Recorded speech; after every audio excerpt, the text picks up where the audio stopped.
Hello there, Hammer fan. Welcome back to HammeredHead. Today we're looking at another Legacy Collection figure, Count Dooku Holographic Transmission. This is another fan sub from Jack, another holographic submission from Jack. This is number 4 that we've been looking at from him. So thanks again, buddy, for all your support to the channel, all these great figures you're submitting, and really excited to open this guy up and take a look at him. But it's a pretty cool shot of Count Dooku here. I don't think he ever actually appears as a hologram in the movies. Or in the prequels, correct me if I'm wrong. So I think this might technically be a Clone Wars character. Or figure, I mean. But, I mean, either way, he looks really cool. Pretty dope there, inside the bubble.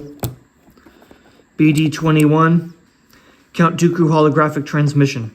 The former Jedi is in league with the Trade Federation and the cyborg General Grievous to propel his galaxy-wide revolt. Dooku communicates with his allies via a hologram transmission to coordinate the next steps in his quest to overthrow the Republic. A bunch of other cool figures on the back, and then we get the right arm of 5D6 RA7. Sweet. I'm really excited to see how this guy compares to the Saga Collection holographic guys. So let's open him up and take a look. There he is out of the box. Quality-wise, this guy has some really cool things going on, and then some really sort of bizarre things, I'll say. The first bizarre thing, he does not stand up really well at all. I fiddled with him for a long time, and I just couldn't get it, so I had to use the stand. Maybe it's possible to get him to stand on his own, but I didn't really have the patience for it, so for ease of doing this review, I just broke out the stand, but he looks okay once he's on there. And then there's like a weird sort of discrepancy with the detailing on the mold. So the cape is a pretty cool design. I like the way it folds around his body. That looks nice, and his face sculpt is actually really nicely done as well. Most holographic figures are like kind of monstrous, but this one looks very detailed and realistic. But then his shirt doesn't really have a lot going on. It's very like basic sculpt here, basic belt.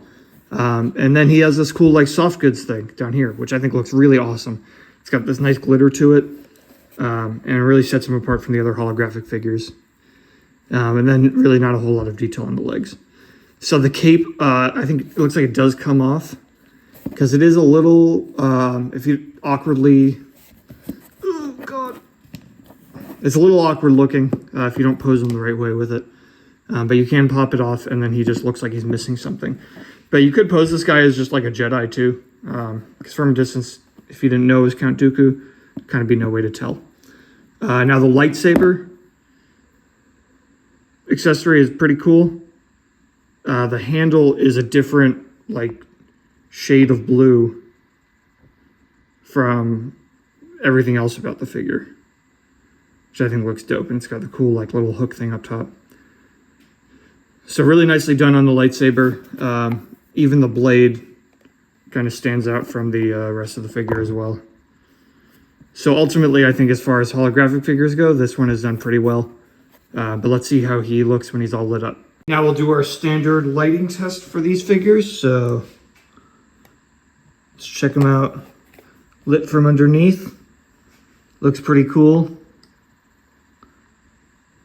Light distribution is actually really solid on him. His head is a little bit dark, but other than that, it's good. I really like the soft goods sort of extension of his shirt here.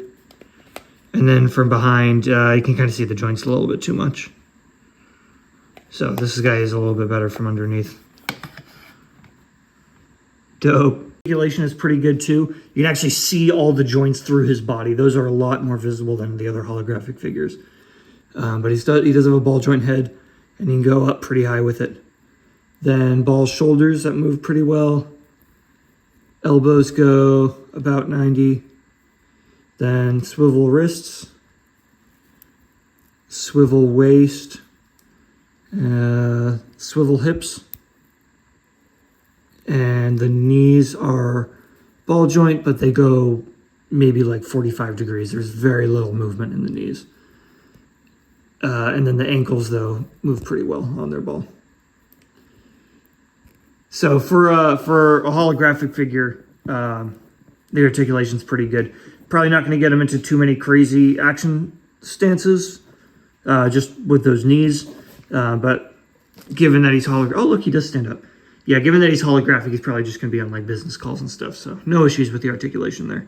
Finally, we get that droid arm, which I think is just like a black Death Star droid, but it looks pretty cool.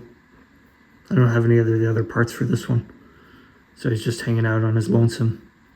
So that's it for Count Dooku Holographic Transmission. Jack, thanks again so much for this contribution. Just like all the other holographic guys that you've sent in, I really like this one. He's the most unique out of all of them, but I still think he's going to fit in real well with those Saga Collection figures. So I'm excited to have them all together in sort of like a Teams call or something. But yeah, thanks again for everything you do to support the channel. Everybody, let me know what you think in the comments. As always, thank you to my Patreon subscribers. Be sure to follow on YouTube, Instagram, and Facebook. Check out the Patreon page, and don't forget, stay hammered.